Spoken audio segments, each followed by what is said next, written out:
누가복음 20장 27절에서 40절 말씀입니다.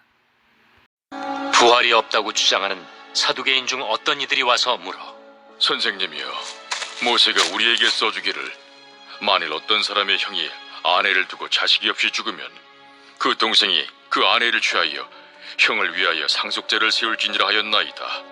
그런데 칠형제가 있었는데 마지가 아내를 취하였다가 자식이 없이 죽고 그 둘째와 셋째가 그를 취하고 일곱이 다 그와 같이 자식이 없이 죽고 그 후에 여자도 죽었나이다.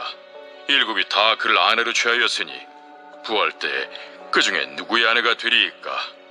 이 세상의 자녀들은 장가도 가고 시집도 가되 저 세상과 및 죽은 자 가운데서 부활함을 얻기에 합당히 여김을 받은 자들은 장가가고 시집가는 일이 없으며 그들은 다시 죽을 수도 없나니 이는 천사와 동등이요 부활의 자녀로서 하나님의 자녀임이라. 죽은 자가 살아난다는 것은 모세도 가시나무 떨기에 관한 글에서 주를 아브라함의 하나님이요 이삭의 하나님이요 야곱의 하나님이시라 칭하였나니, 하나님은 죽은 자의 하나님이 아니요 살아있는 자의 하나님이시라. 하나님에게는 모든 사람이 살았느니라. 서기관 중 어떤 이들이 말하되, 선생님, 잘 말씀하셨나이다. 하니 그들은 아무것도 감히 더 물을 수 없습니다. 오늘 본문은 사두개인들이 예수님과 부활 논쟁을 벌인 장면이 나옵니다. 사두개인들은 정치적 기반을 지니고 있는 기득권층이었습니다.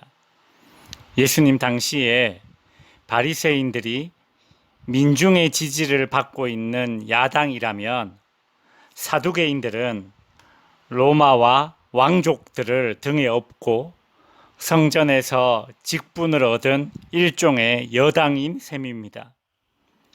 오늘 본문 27절에 보시면 부활이 없다고 주장하는 사두개인이라고 되어 있습니다. 사두개인들이 부활 사상을 부인하는 이유는 첫째, 그들은 모세 오경만 정경으로 인정했기 때문입니다. 구약에서 부활 신앙은 모세 오경에서는 명확하지 않고 이사야서나 다니엘서 같은 본문들에 명확하게 언급되고 있습니다. 따라서 사두개인들은 사람이 죽으면 영혼은 몸과 함께 소멸된다고 생각했습니다.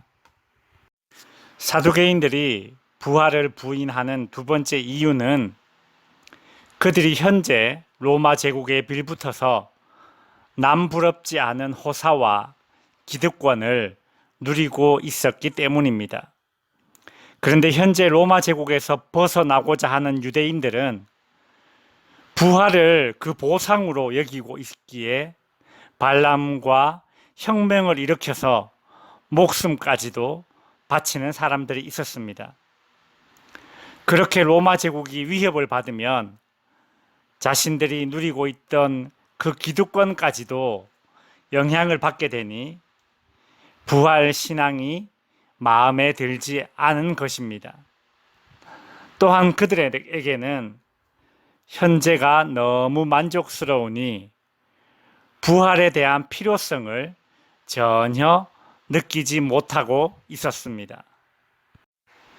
그래서 사두개인들은 신명기 25장에 나오는 형사치수 제도를 언급하면서 부활의 부당성을 논증하려고 아주 자극적이고 극단적인 예를 들면서 예수님께 질문을 하지요. 상속자를 세우려고 7형제가 차례로 같은 여자를 아내로 취했다면 부활 때에 그녀는 누구의 아내가 되느냐라는 질문이었습니다. 이 질문은 부활 사상에 대한 조롱을 담고 있는 질문입니다.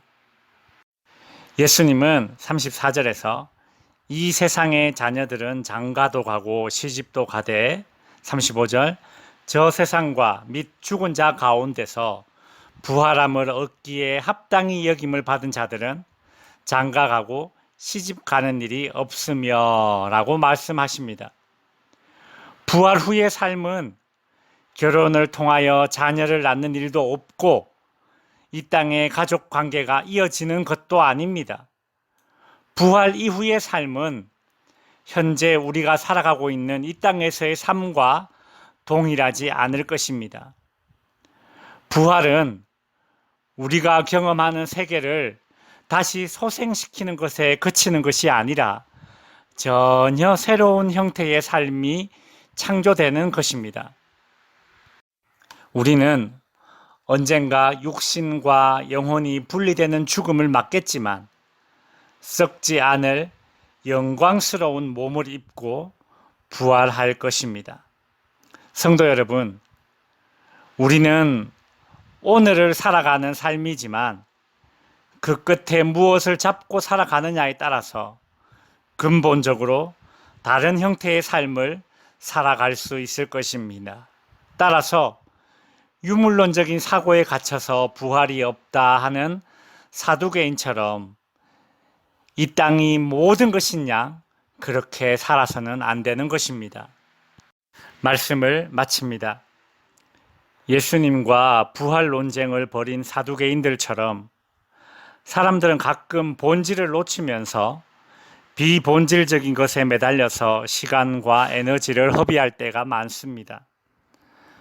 내가 기존에 해오던 신앙생활의 여러 형태들이 고착되고 굳어져서 진리를 수용하지 못하고 있지는 않은지 되돌아보아야겠습니다. 또한 이 땅의 삶이 너무 안락해서 부활과 내세에 대한 필요성을 느끼지 못했던 사두개인들처럼 우리의 삶이 천국 소망을 두지 못한 채 이 땅에서 일희일비하는 삶이 되지 않기를 바랍니다. 부활신앙이 우리 인생의 최고의 보험이자 안전의 토대로 여기시는 성도님들이 되시기를 주님의 이름으로 축원드립니다.